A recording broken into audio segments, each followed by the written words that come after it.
Here of the match, Alejandro Garnacho. For player of the match. Thank you, Well brother. done, brother. I love you.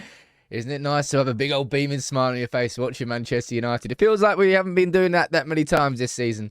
And what I want to do in this video is take a look back at the game against Villa and also take a look forward, lessons that we've learned from that game and why I think 2024 really is shaping up to be an exciting season. I'm not just saying that for no reason whatsoever, but honestly, drop a like on the video if you do enjoy it. And I think you will, because I want to start with Hojlund and Garnacho. Oi, oi, oi. They love each other. Well, Garnacho loves him. And it's the reason I'm excited about that is because I see Hojlund as a 20-year-old raw player, okay?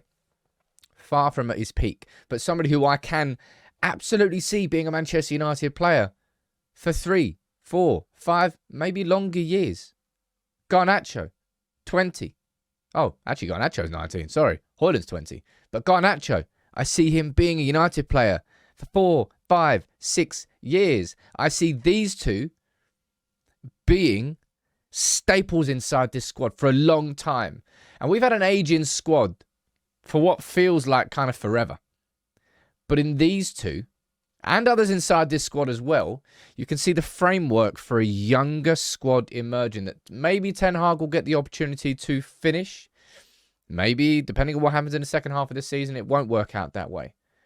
But quite a few of these players, I'm excited to see them here for the future. And I tell you what, that's point number 2, because Ten Hag really has been using the youth this season, and not just for the sake of it. Kobbie Mainoo coming through is an 18-year-old who is far beyond his years. The most mature 18-year-old midfielder you will see. And he's been thrown in. Remember, by the way, who was it? Everton away, Galatasaray away, Liverpool away, West Ham away. He was so unlucky with that, just sort of like lapse of concentration. And they're against Aston Villa at home. And he's doing it in like the isolated number 6 role, which is really difficult and not particularly his best position. But Mainoo, there's Medjbury alongside Hojlund. I think Hannibal's now 21. Then you see Willy Cambuela coming in the last couple of games with all the injuries that we have had. Ten Hag has decided to give him the opportunity. And I guarantee you that if he had not had those injuries, we would have been seeing Cambuela come through a little bit sooner. But exciting. And Dangor, I'm also very excited about. Our academy and the players coming out of it, the quality is that much higher than it has been in years gone by. And we moved on from the likes of Blackett, McNair, Donald Love, Cameron Borthwick Jackson, and all those who came through under Louis van Gaal. Remember, that was just like an express train of young players who then ended up really not, well, playing for United once or twice. All of those players I've just mentioned there. Kobbie Mainoo, Hannibal. I still have hope for Hannibal. Remember how important he was in those games against Burnley? I think it was Galatasaray. Maybe not as important there, but at a time when he needed him, Hannibal stood up. Cambuela, let's see what goes on. And Dangor, I'm excited about. Ten Hag has been bringing through these younger players. And that fills me with hope of a brighter future for United. Now, if we can actually, be a genuine football club on and off the pitch, that would help. But in terms of that game against Villa, Ten Hag changed it up at half-time. And I tell you what, these players responded to it. He said, look, I changed up the tactics at half-time. Wasn't quite working, certainly with the pressing. And it helped. And when you take a look at United's pressing in that second half, we went man-to-man, but not wildly. With Villa's shape, and they were quite dynamic. Well, they have been dynamic with their build-up play all season long. That's why Villa have been one of the informed teams in the league. But in the second half, we seem to do it smarter. And we seem to do it as well with a high level of intensity. And that made a big, big difference. Because when you get that Old Trafford crowd G'd up, Old Trafford is not a nice place to come. Old Trafford is the 12th man. And it made a big, big difference. You know what made a big difference against Aston Villa as well? Was playing players in the right positions. All right? Bruno Fernandes being in that role that allowed him to be in a position where he could do the final through ball rather than the ball from the defence into midfield. Bruno is the final ball specialist. Proved it again against Aston Villa. Marcus Rashford, better on the left wing than he is up front. Go figure. Than he is on the right-hand side. I mean, who could possibly have imagined that? And also, other players stepping up. I don't really think that... It feels like that interception there from Johnny Evans, that was at 2-2. I think it was just after. Is it 2-2? I think we got a time up here. There you go. That's when it happened. I'll leave that on there. He made that interception just after we scored.